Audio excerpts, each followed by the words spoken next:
Let's solve these equations together. X plus y is equal to 6 and x times y is equal to 6. Okay, so how do we do this? And the first thing to do is to make y square root of formula. So let's say y will be equal to 6 over x.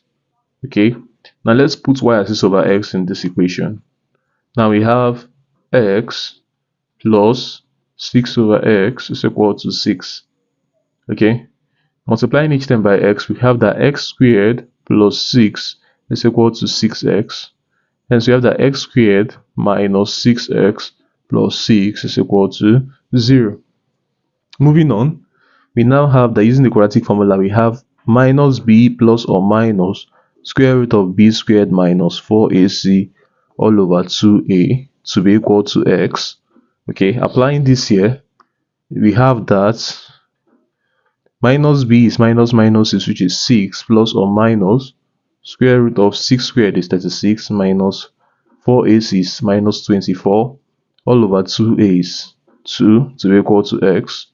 Okay, now we have 6 plus or minus square root of 36 minus 24 is 12 all over 2 to be equal to x.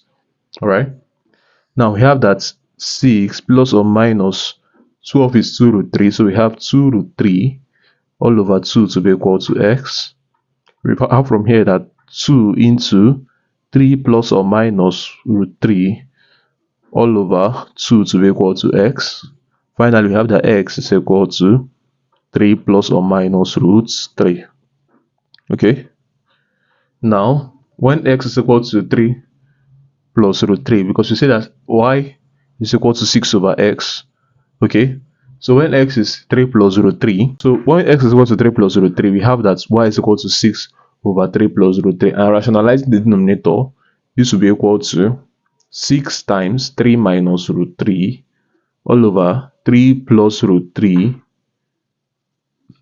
times 3 minus root 3.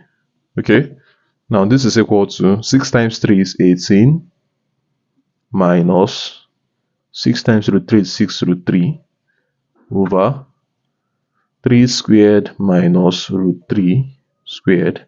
This is equal to 18 minus 6 root 3 all over 3 squared is 9 minus root 3 squared is 3. This is equal to 18 minus 6 root 3 all over 6, which is equal to 3 minus root 3.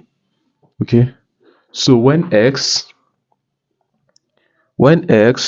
is equal to 3 plus root 3, y is equal to 3 minus root 3, which invariably means that when x is equal to 3 minus root 3, y correspondingly will be equal to 3 plus root 3.